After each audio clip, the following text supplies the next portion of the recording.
Hi, everyone. Welcome to another episode of the Student Spotlight series, where we showcase some of the work our past students have done. Today it is our pleasure to have with us Anchen Che.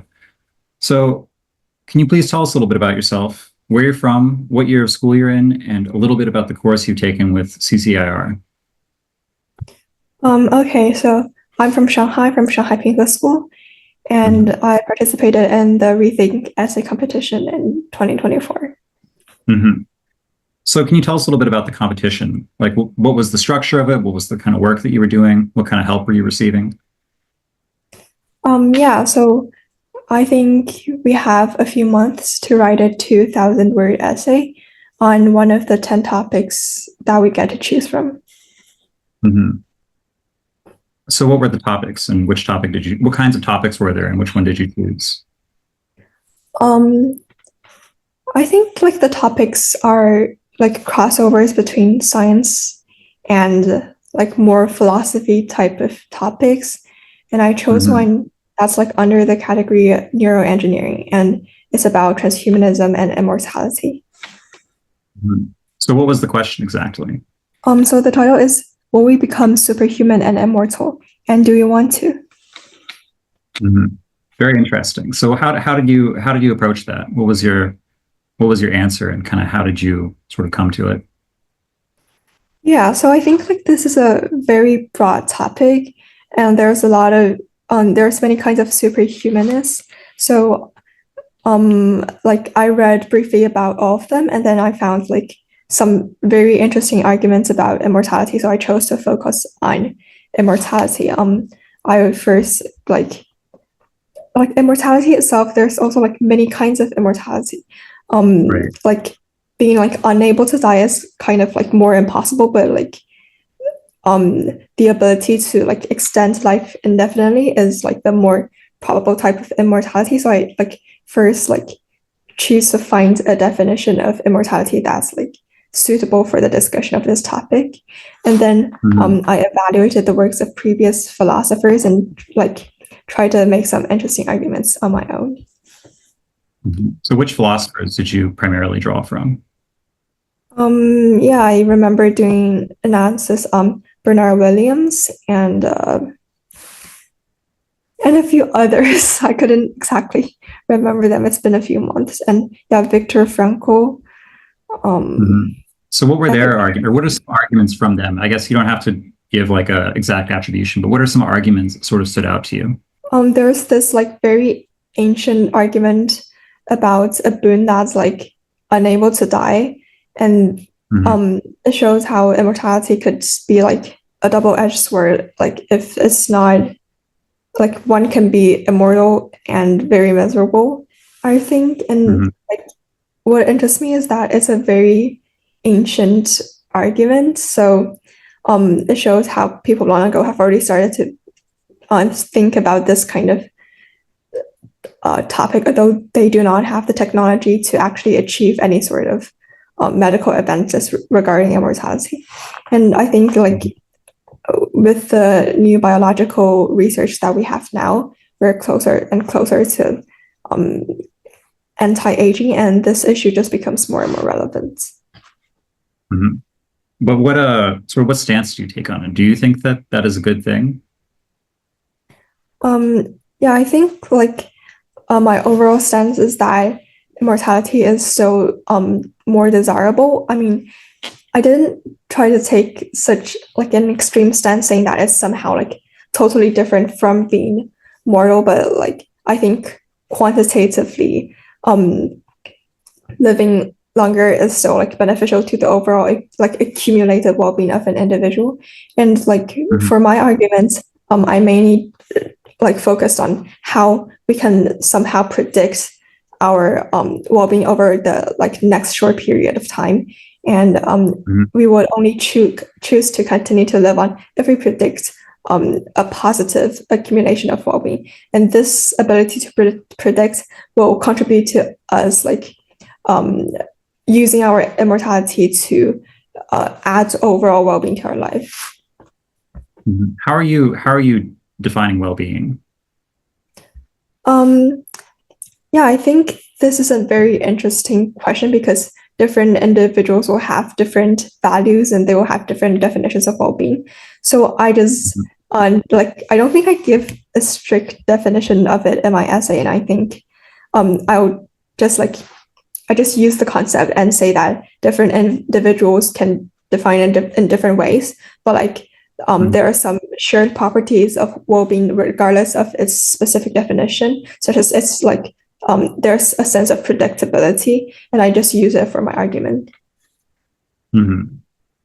So can you say a little bit more about what that argument is then? I guess it seems like the broad claim is that if people anticipate living in a desirable way, then certainly they'll want to keep living, right? So to the extent that you can predict that you'll have a desirable life, you would choose to be immortal. Is that what you're saying? Yeah, like that's basically my argument, and I wrote it out in like a rather mathematical form, and yeah. Can you say a little bit more about that mathematical aspect then? Like what kinds of units are you using and how are you sort of calculating them? So like I have a function for, I think, the total well-being in two possible worlds, one where immortality is possible and one where it is not. And I see. Yeah, we want to find like the difference between the total well-being in those two like possible worlds. And so we will like define it into cases like whether we predict it to be good and whether we predict it to be bad. Like if we predict it to be that bad, then like it's possible that we might end our lives. And if we predict it to be good, then like it will be, I would argue that it's more possible than not that the next short time period of our life would like positively contribute to our total well-being. So like it's a lot of like casework and stuff. Did you at all, I guess, address the impact that being immortal might have on well-being? Could it be the case that the fact of being immortal would change how we would understand what's good for us, or could in itself have sort of a positive or negative impact on our well-being? Yeah, and I think like it's already been investigated by previous philosophers how being immortal could, for example, like could cause us to procrastinate doing meaningful events. It could there's argument that after we've lived long enough, then we wouldn't have the desires we have now, rendering our life meaningless. And so I first responded to those arguments before like forming the argument that I've just described. Yeah, so can you say a little bit about what those responses were? So I think for Bernard Williams, he argued that in order for living to be desirable, there must be two criteria. First, we have like categorical desires. So those are desires that are not conditional upon being alive and unsatisfiable by extinguishing of the desire. And the second one is the constancy of the character. And his argument is that like after we've lived for sufficiently long, we would be very bored because like all the activities that suit our character would already have occurred, and like no new desires would form, and we will like lose all motivation. And a response to it may be like we wouldn't just like run out of activities. We could simply avoid this problem by rotating through different activities, and we can like form new desires. And like, for example, after I watched a movie, maybe after 3 years, I forgot about the plot and I'll rewatch it. And also, like in a lot of sci-fi movies, like people would sleep for many, many years, and that would effectively avoid the problem of like boredom. So what's interesting here is it seems like what you're talking about. So you said that earlier that there are different conceptions of immortality, right? And you have to choose an appropriate one, say. I don't remember if you said so explicitly, but it seems like you're saying basically it's medical immortality. You can die, and you will die eventually, but there's no sort of biological necessity that you would die. Is that what you're saying? Yeah, I think My definition of mortality focuses on like the stopping of aging, and but like individuals, they can still die by choice and etc. So I think that's like the more relevant possibility here. So really, it's just radical life extension, not really immortality then. Yeah, because like I think the other type of mortality is basically like very unachievable and very like very explicitly undesirable. Yeah, say more about that. Why would the other kind be simply undesirable? Like there's so many things that can go wrong. For example, like imagine you cannot die, but like you're tortured, and for example living under an authoritarian government is just like the risk is too much, and I don't think anyone would undergo such modification to make themselves risk this kind of life. Yeah, I mean, it's interesting because I think that the question for the ancients, at least for the Greeks, was not about the value of medical immortality. No such thing, I think, was conceivable to them. So the question, I think, really was, would it be desirable to be a god? Like the Greek word, one of the Greek words for the gods is, athanatos, which means undying, right? So to be a god is to be simply immortal.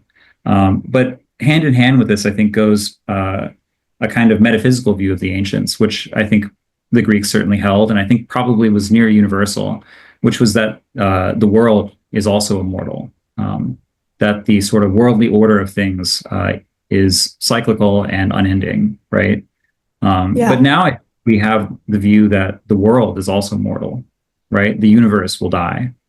So that it's interesting how that changes the dimensions of the question, right? Because if you were, I think regarding like the question of immortality in an ancient context, it would genuinely be like sort of permanent existence within the world and the world as we know it. Whereas now I think we would have to say that if you were simply immortal, you would eventually reach the heat death of the universe, right? So there would be sort of infinite nothingness after a certain point, because the world itself is somehow mortal. I guess I'm not sure where, I guess just a thought, not sure where that goes one way or the other, but it's interesting how our stance on the mortality or immortality of the world kind of changes how we approach the question of individual immortality. Yeah, and I think like because in ancient Greece, I don't know if they have like an explicit prediction about the end of the world, but like certainly knowing about the heat death of the universe would make living forever less of a necessity, because you already know what's going to happen. So like your ability to predict the future somehow make it less necessary for you to actually live to see it. And also regarding the ancient Greece, I remember like there was a myth about I forgot the name of the god, but like basically he was punished so that he was like chained to a cliff, and every day a eagle will eat his liver. Yeah, and like it will grow back again and just repeats day and day. And I think like that shows how they, although they desire immortality, they also know like how that could go very wrong and like the downside of it. Yeah, I mean, I think it's certainly a question, maybe a different kind of question, but a question. As for the end of the world, I think the view of Aristotle is explicitly that the world is eternal, and that the order of the world is eternal. So all the various categories of things and sort of cycles of birth and death are well, yeah, they're cyclical, so they'll always repeat. So that the world order will always continue. I mean, I think even for Aristotle, there is he explores the possibility of the world ending, but at least for his sort of like systematic metaphysics, it operates on the assumption that the world is immortal. Totally different question. But another thing I was wondering as I was listening to you is, do you consider what the sort of social or political impact of immortality, medical immortality, would be? Like I thought about it, but I don't have space space for it in my essay. So like I think one of the top questions would be like, if no one's dying, like would we be producing new babies, or like Yes. Yeah. if so, like do we have enough space for that? And I don't think I have like a good solution for that. Because like I don't know, it's a very complex problem, like because it would like for example involve whether we'll be able to colonize space, and those kind of things are very unpredictable, I think. Mhm. I mean, the thing with immortality, I guess, again, the fact that the universe itself is mortal kind of puts an ultimate limit on things. But I feel like one of the things with immortality is that, like, as long as you imagine it being, it's much longer than that. So, uh, however large the inhabitable, however many inhabitable planets there are, you will eventually run out. However much matter there is in the universe, it seems like you would eventually run out if we do indeed live. Well, that's a good question. I mean, what is the universe finite? The extent of the, order in the universe is finite, but I don't know, is the matter? Never mind. Sorry, I'm getting off track. But I guess I mean to say that no matter how far out you put the limit, as long as there is a limit, then when we're discussing immortality, we're going to run into that limit, right? So yeah, in any case, I think that definitely is an important question, right? If we achieve medical immortality, to the extent that there are any limits on the resources we have available to us, we eventually have to confront the problem of whether we allow more people to be born, right? And certainly also, I think with immortality, you would have a kind of permanent dominance of the old, right? Like imagine if billionaires never died and just continued to accumulate wealth forever, right? Yeah, In a I think way, like the social structure will be yeah, like human life is, or like human communal life is seasonal in a way, right? People die and people are born. There's sort of a constant refreshing that happens, right? That always kind of puts positive and negative pressure on our political structures, right? No sort of social organization can last forever because there are always going to be new people and presumably new thoughts, new desires, new impulses, right? And for this reason, there's always it seems like no kind of political organization or hierarchy can become so rigid as to be unbreakable. But it seems like immortality would change that, right? I know earlier you mentioned the possibility of being immortal but living under an authoritarian government, right? In a way, it seems like that would be much more likely if people were immortal because you'd have immortal dictators. yeah. I've not never thought about like how the um immortality and the dominance of the old would like deprive us of new ideas. I don't know if like you can have like the same group of people doing the same things for like thousands of years and have them still produce new ideas. Yeah, that's interesting. Mhm. Yeah, I mean, people think about this. Like, I remember reading Descartes. I can't remember which, I don't know if it was a letter or if it was actually in one of his sort of published works. But Descartes lamented at one point that the span of his human life is so short. And he imagines that if he remained alive, he could continue to learn and grow intellectually indefinitely. Um, so I think, again, there's debate, right? Do people simply run out of thoughts? I think it's not clear. But yeah, I mean, with a problem this sort of abstract, I think you're always going to run into things that just can't really be totally clarified. Yeah, I apologize Yeah. if I've gone slightly off track from like what you actually wrote in your. So, Like it was like an interesting problem what you've just mentioned. Like I think right now, like a lot of scientists and mathematicians, they like achieve their peak result in their like I don't know, like 20s to 50s generally.